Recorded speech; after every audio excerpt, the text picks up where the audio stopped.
నేను Hitler subject చేయాలని అనుకున్నాను. అది మలయాళంలో వచ్చింది, మమ్ముట్టి గారు యాక్ట్ చేశారు. వాళ్ళు రిలీజ్కి ముందు నాకు చూపించారు. చూపించిన తర్వాత వాళ్ళకి ఏదో కొంచెం ఎజిటేషన్లో ఉన్నారు. ఇది ఏంటి, ఏం చేస్తుందో ఏంటని నమ్మకం లేకుండా. సిద్దికిలాల్ డైరెక్టర్, నేను కొంచెం సర్వీస్ మనిషి కదా, నేను చూస్తున్నాను. బయటకు వచ్చిన తర్వాత ఈయన ఏం చెప్తాడో ఒక చిన్న, నేను సిద్దికిలాల్ దగ్గర పోయి కొట్టి, ఏయ్ మలయాళం ఆడుతుంది ఈ పిక్చర్, నేను తెలుగు తీసుకుంటాను.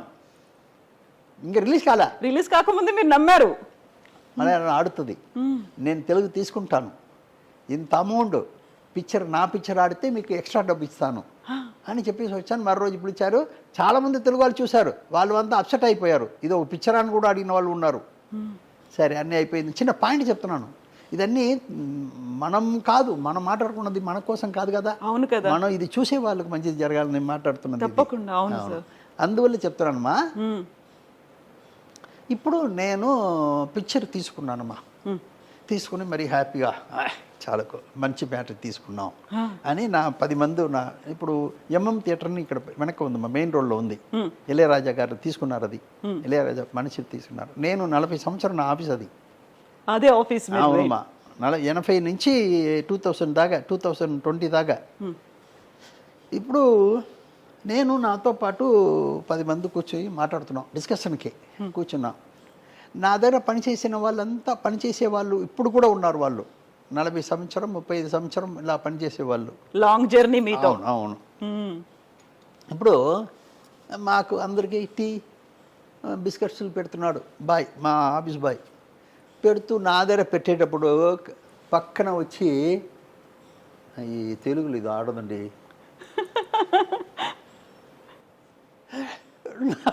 ఒకసారి భయం, తెలుగులో ఇది ఆడదండి అన్నాడు. నా రియాక్షన్ సరి చేసుకున్నాను. సరే ఏంటయ్యా మీరేంటి, అది ఇది అది ఇది వాళ్ళని మాట్లాడించి వాళ్ళని పంప్ చేశాను. పంప్ చేసి ఇక్కడ ఏంటయ్యా, ఎందుకు ఆడదు, నీకెందుకు అనిపించింది అలా, ఇక్కడ ఏంటి ఏంటి ఏంటి ఆడదంటున్నావు ఏంటి అన్నావు. లేదండి తెలుగులో ఆడదండి. బాబు ఎందుకు ఆడదు చెప్పిస్తావయ్యా అన్నాను. అది కాదండి, వీడు అన్నయ్య చెల్లెలకు పెళ్లి చేసి పెట్టాలి, వీడు చేసి పెట్టాడు, లవ్ చేసే వాళ్ళని కొడుతున్నాడు, ఇదేంటి అన్నయ్య అన్నాడు. అన్నయ్య సబ్జెక్ట్లో మెయిన్ పాయింట్ మా కదా, సబ్జెక్టుకి మెయిన్ పాయింట్. లేదు వాడు వీళ్ళంతా వెళ్ళిపోయిన తర్వాత ఒక 5 నిమిషాలు నేను నన్ను సరి చేసుకుని నా ఆఫీస్ బాయ్ గురించి నేను కొంచెం ఆలోచించాను. ఏంటి వీడు ఎలాంటి మనిషి, మనసులో ఏమీ లేకుండా మనం బాగా ఉండాలి అనుకున్నవాడు. మనం అది వాడు చెప్పిన దాంట్లో ఏదో ఉంది రా అని పిలిచి అడిగిన తర్వాత వాడు చెప్పిన పాయింట్ చాలా గొప్ప పాయింట్. అలాగా ఉండిపోయాను నేను. అబ్బా భలే పట్టాడే, పెట్టరా అబ్బా, ఇదే కదా మా ఆడియన్స్ కదా, వాడు కదా ఆడియను. అలాగా కూర్చున్నాను. కరెక్ట్. నేను ఆల్రెడీ వేరే విషయాలు చేసుకున్నాను నేను మలయాళానికి దీనికి. ఎందుకంటే వచ్చిన పాయింట్ చెప్తాను. చిరంజీవి లాగా మమ్ముటి గారు డాన్స్ చేయరుగా. డాన్స్ లేకపోతే ఆంధ్రాలో చూస్తారా? చూడరు అసలు. చిరంజీవి లాగా మమ్ముటి గారు ఫైట్ చేస్తారా? లేదు, చేయరు. చిరంజీవి గారు ఫైట్ చేయకపోతే ఆంధ్రాలో చూస్తారా? లేదు కదా. ఇవన్నీ నేను సరి చేసుకున్నాను. ఈ ఒక్క పాయింట్ నాకు మనం అనుకునే దానికంటే గొప్ప పాయింట్ అని మళ్ళీ స్క్రిప్ట్లో కూర్చొని పెద్ద అమ్మాయికి ఒక కలెక్టర్ని కన్ఫర్మ్ చేస్తున్నాడు. అన్నయ్య పెళ్ళికి ఏర్పాటు అయిపోతుంది, బట్ అమ్మాయి వేరే విధంగా చెడిపోతుంది, అందువల్ల వాళ్ళకి పెళ్లి చేసి పెడుతున్నారు. అది కూడా అమ్మాయి ఒప్పుకున్న తర్వాత చేసి పెడుతున్నాను. కథను ఇలాగే తీసుకొచ్చి ఆ కథని సరిచేశాను. ఎందుకంటే ఆడియన్స్ ఎప్పుడు మా ఆడియన్స్కి ఏమి ఇవ్వాలి అనేది మనం చూడాలి, కానీ మనకు కోసం కాదు. సబ్జెక్ట్ తీయడం మన కోసం కాదు, ఆడియన్స్ కోసం. వాళ్ళు ఎలా కనెక్ట్ అవుతారు? దీంట్లో ఎలా కనెక్ట్ అవుతారు, వాళ్ళు తప్పు ఒప్పులు వాళ్ళు చూస్తూ ఉంటారు, వాళ్ళని ఎలా సరిచేయడం అనేది ఇప్పుడు మన ఆఫీసులో పనిచేసే వాళ్ళలాగా ఉంటారు కదా. అవును, అది వాళ్ళకి చెల్లెళ్ళు ఉన్నారు, ఆయన మాటలకు మర్యాద ఇచ్చాను కాబట్టి ఆ తప్పులు సరిచేశాను. ఇది కావాలి మనకి, మెయిన్గా కావాలి ఇది. సార్, మనం ఇప్పుడు హిట్లర్ గురించి మాట్లాడుకుంటున్నాం. ఒక హీరోకి 5 చెల్లెళ్ళు ఉంటారు. ఆయన్ని చూడగానే ఆ ఊరంతా భయపడుతుంది. ఇంతవరకు బాగుంది. హిట్లర్ క్యారెక్టర్కి చిరంజీవి గారు సెట్ అవుతారు. అప్పటికే ఆయన సూపర్ హీరో, సూపర్ స్టార్. ఆయనకి 5 చెల్లెల్ని పెట్టడం ఏంటి? ఆయన చూడగానే జనాలంతా భయపడడం ఏంటి? అసలు హీరోయిక్ ఇమేజ్ అనగానే మనకు ఒక డ్యూయెట్లు ఉంటాయి, హీరోయిన్ ఉంటుంది, ఇవన్నీ కదా. చిరంజీవి గారిని ఎలా ఒప్పించారు అసలు ఆ టైంలో? ఇప్పుడు ఈ బరువుని మోసే క్యారెక్టర్ కావాలి, మనిషి కావాలి కదా. ఈ బరువుని ఎవరు మోస్తారు? మనం ఎవరికో ఇచ్చేసి ఇది కరెక్ట్గా ఉండదని మనం అనుకుంటే ఎలాగా? ఆడియన్స్ ఒప్పుకోవాలి కదా. ఆయన చూస్తేనే ఊరు భయపడుతుందంటే ఆ బవర్ కావాలి కదా, ఆ క్యారెక్టర్ ఆర్టిస్ట్ దగ్గర. అది నాకు ఆయనే కరెక్ట్ అనిపించింది.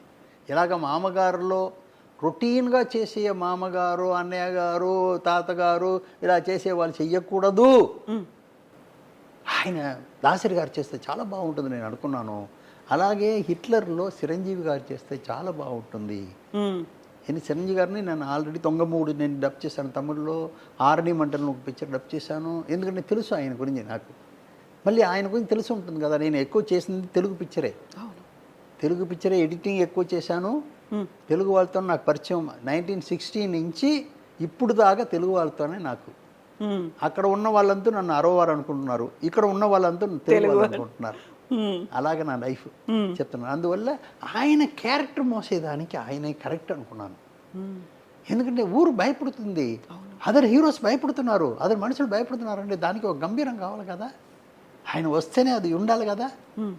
అది ఆయన దగ్గర నేను ఆయన చెప్పి ఒప్పించాను. నేను ఇది మీరు చేస్తేనే బాగుంటుందండి, మీరు చెయ్యరని చెప్పి ఆయన కూడా ఉన్న డౌట్ని చిన్న చిన్న క్లియరెన్స్ ఇచ్చి తర్వాత చేయించాను. ఆయన బ్రహ్మాండంగా చేశారు. అది ఎలాగ ఆడిందని మనం చెప్పవలసిన పని లేదు, అది మీకే తెలుస్తుంది. అంతటి సినిమాలో కూడా కామెడీని పెట్టి హిట్లర్ అనుకుంటూ వెళ్ళే అసలు సుధాగర్ అందులో అదేమా. ఇప్పుడు ఒక్కొక్కటికి ఏంటంటే ఆర్టిస్ట్ ఇన్ ఫిక్స్ చేయడంలోనే ఉంది. అది మెయిన్, ఆర్టిస్ట్ ఫిక్స్ చేయడంలో ఉంది. ఇప్పుడు ఇప్పుడు నేను చిన్న ఉదాహరణ చెప్తున్నాను. మమ్ముట్టి గారు వచ్చి ఇప్పుడు ఆయన పిక్చరే కొన్నాను, హిట్లర్ అన్న మలయాళం పిక్చరే కొన్నాను. ఇప్పుడు మమ్ముట్టి గారు డాన్స్ బ్రహ్మాండంగా చేస్తారా? లేదు కదా. లేదు. ఫైట్ బ్రహ్మాండంగా చేస్తారా? చేస్తారు, యావరేజ్గా చేస్తారు. బట్ చిరంజీవి గారు డాన్స్ బ్రహ్మాండంగా చేస్తారు, ఫైట్ బ్రహ్మాండంగా చేస్తారు. ఇది 2 లేకపోతే తెలుగు వాళ్ళు చూస్తారా? లేదు కదా. బట్ దానికోసం కథ మారిస్తే తప్పైపోతుంది. అవును, దానికోసం వేరే రంబాన్ క్యారెక్టర్ని పెట్టి ఆవిడ ఇమాజినేషన్లో తీసుకెళ్ళాను, కానీ కథని మార్చాల. క్యారెక్టర్ని నేను చెడపల, క్యారెక్టర్ చెడపకుండానే బట్ ఆడియన్స్కి ఇవ్వాల్సింది ఇచ్చాను, క్యారెక్టర్ చెడపకుండా చేశాను. ఇది స్క్రిప్ట్లో కూర్చొని చేసిన పని. అది నా అనుకున్నాను, అది పర్ఫెక్ట్గా వచ్చింది. ఆయన బాగా హెల్ప్ చేశారు నాకు. హబీబీ సాంగ్ ఇప్పుడు దాకా ఎవరు మరవలేరు కదా. అందువల్ల అవన్నీ మన చెప్పే విధానం ఉంది. మీరు ఒకటే ఆడియన్స్కి మర్యాద ఇవ్వాలి. వేరే ఎవరికి ఇస్తున్నారో లేదన్నది పక్కన పెడదాం. మనం ఎవరి కోసం పిక్చర్ తీస్తున్నాం? ఆడియన్స్ కోసం. వాళ్ళకి మర్యాద ఇస్తే డెఫినెట్గా మనకు వాళ్ళు మర్యాద మీన్స్ డబ్బు రూపంలో ఇస్తారు. అలా హిట్లు అవుతాయి, కలెక్షన్స్ వస్తాయి, అది రికార్డులు వస్తూ ఉంటాయి. అవునమ్మా, అది వేరే లేదు. వంట చేసే వాళ్ళు తినేదానికోసం వంట చేయట్లేదు, అందరూ తినేదానికోసం. వంట చేసే వాళ్ళు తినేదానికి వంట చేస్తున్నది లేదు కదా. అది మీద వాళ్ళంతా బాగా తినాలని చెప్పి చేస్తున్నది. అలాగే మనం ఆడియన్స్ మర్యాద ఇవ్వాలి. మనం వాళ్ళ కోసం చేస్తున్నాం. ఇప్పుడు ఒక చిన్న పాయింట్ చెప్తున్నాను, మంచి పాయింట్ అడిగారు కాబట్టి చెప్తున్నాను, ఇవన్నీ తెలుసుకోవాలని చెప్తున్నాను. నాకు సత్య చిత్రాయ్ గారు పిక్చర్ బ్రహ్మాండంగా నచ్చుతుంది.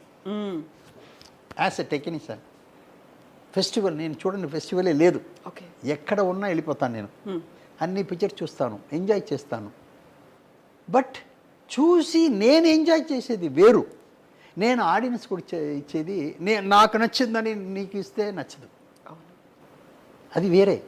మనం పర్సనల్ ఇంట్రెస్ట్ అన్నది వేరు, ఆడియన్స్కి ఇవ్వాల్సింది వేరు. రెండుకి చాలా డిఫరెన్స్ ఉన్నాయి.